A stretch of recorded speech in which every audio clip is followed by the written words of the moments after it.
안녕하십니까? 네, 안녕하십니까? 네, 오늘은 어떤 소식들입니까? 네, 러시아 흑해 함대의 기함이 심각하게 훼손됐다고 러시아가 밝혔습니다.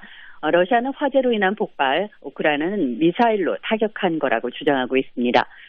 스리랑카가 전통적인 새해를 맞은 가운데 경제난에 항의하는 반정부 시위가 벌어졌습니다.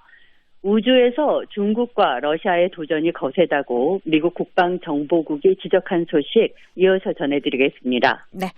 자, 지구촌 오늘 첫 소식입니다. 러시아 흑해 함대 기함이 크게 파손됐다고요? 네, 러시아 해군 미사일 순양함에서 큰 화재가 발생해서 심각하게 훼손됐다고 러시아 국방부가 13일 밝혔습니다.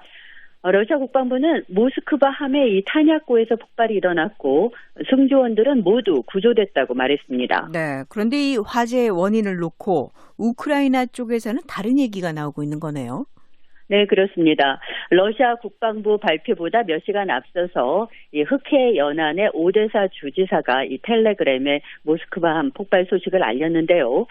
막심 마르첸코 오데사 주지사는 텔레그램에 흑해를 지키는 우크라이나 군의 넵튠 미사일 2발이 이 모스크바함을 타격했다고 밝혔습니다. 예, 모스크바함은 러시아 해군의 대표 전력 가운데 하나죠? 네, 그렇습니다. 길이 187m, 배수량이 약 12,500톤에 달하는 순양함인데요. 550에서 700km 사거리의 이 벌칸 대한 미사일을 준 무기로 하고 있고요. 이 밖에 대공 미사일, 어뢰, 포, 근접 미사일 방어 체계를 갖추고 있는 러시아 흑해 함대의 대표적인 함정입니다. 예, 이 모스크바함이 전쟁 초기에도 한번 크게 뉴스가 됐었죠? 맞습니다. 지난 2월 24일 개전 당일에 이 모스크바함이 우크라이나 본토 남단 지미니 섬 공격에 가담했는데요. 당시 러시아 군과 이 결사항전의 자세로 섬을 지키던 우크라이나 국경 수비대가 주고받은 육성 교신 내용이 알려져서 큰 화제가 됐었습니다.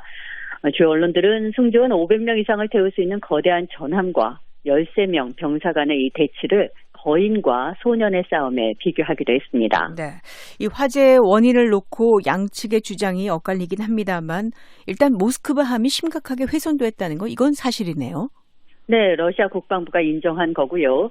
다만 러시아 국방부는 이 화재의 원인을 조사 중이라고 밝혔습니다.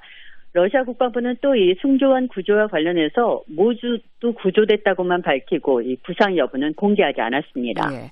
자, 이런 가운데 미국 정부가 우크라이나에 또다시 대규모 군사 지원을 제공한다는 소식이 들립니다. 네, 조 바이든 미국 대통령이 13일 우크라이나에 이 8억 달러 규모의 군사 원조를 하겠다고 밝혔습니다.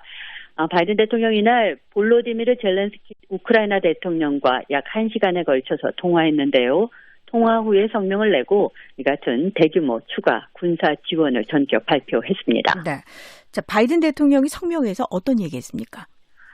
네, 바이든 대통령은 새로운 군사 원조는 기존에 제공했던 시스템과 함께 우크라이나 동부 돈바스 지역에서 시작될 걸로 예상되는 러시아의 공격에 맞춰서 새로운 유형의 장비가 포함될 거라고 말했습니다.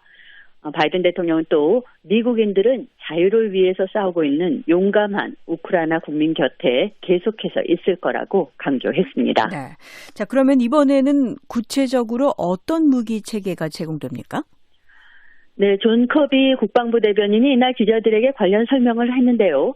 커비 대변인에 따르면 추가 군사 지원에는 155mm 곡사포 18기, 포탄이 4만 발, 소련제 Mi-17 헬기 11대, 공격용 드론인 스위치 블레이드 300대, 그리고 제블린 대전차 미사일 500기와 의료 장비, 방탄 헬멧, 생화학 보호 장비 등이 포함됩니다. 예. 지금까지 미국 정부가 우크라이나에 지원한 규모는 얼마나 됩니까? 네, 이번 지원까지 합쳐서 바이든 행정부의 안보 관련 지원은 30억 달러가 넘습니다. 바이든 대통령은 성명에서 우크라이나에 대한 서방의 무기 공급은 러시아 침공에 맞서 싸우는데 매우 중요하다면서 푸틴의 초기 전쟁을 실패로 이끄는데 확실히 도움이 됐다고 말했습니다. 그러면서 지금은 쉴 수 없다고 강조했습니다. 네. 자, 우크라이나 대통령은 연일 외교적 노력을 펼치고 있다고 하죠? 네, 젤렌스키 대통령은 13일에는 발트 3국과 폴란드 지도자들과 크유에서 정상회담을 했습니다. 안제이 두다 폴란드 대통령, 기타니스 나우세다 리투아니아 대통령, 알라카리스 에스토니아 대통령, 그리고 에기스 레비츠 라트비아 대통령은 이날 기차를 타고 우크라이나를 방문했는데요. 5개국 지도자들은 회담 후에 공동 기자회견을 열고 러시아를 강력히 규탄하면서 우크라이나에 대한 국제사회 지지를 호소했습니다. 네, 폴란드, 리투아니아, 에스토니아, 라트비아 모두 러시아와 국경을 접하고 있는 나라들이네요. 네, 맞습니다. 북대서양 조약기구 나토 회원국이면서 이 러시아의 우크라이나 침공으로 안보 불안이 커지고 있는 나라들인데요. 우크라이나에 대한 강력한 연대와 지지를 나타나기 위해서 합동으로 우크라이나를 찾은 겁니다. 이들 지도자는 또 러시아군의 민간인 학살 의혹이 제기되고 있는 키이우 인근의 도시인 보로단카도 방문했습니다.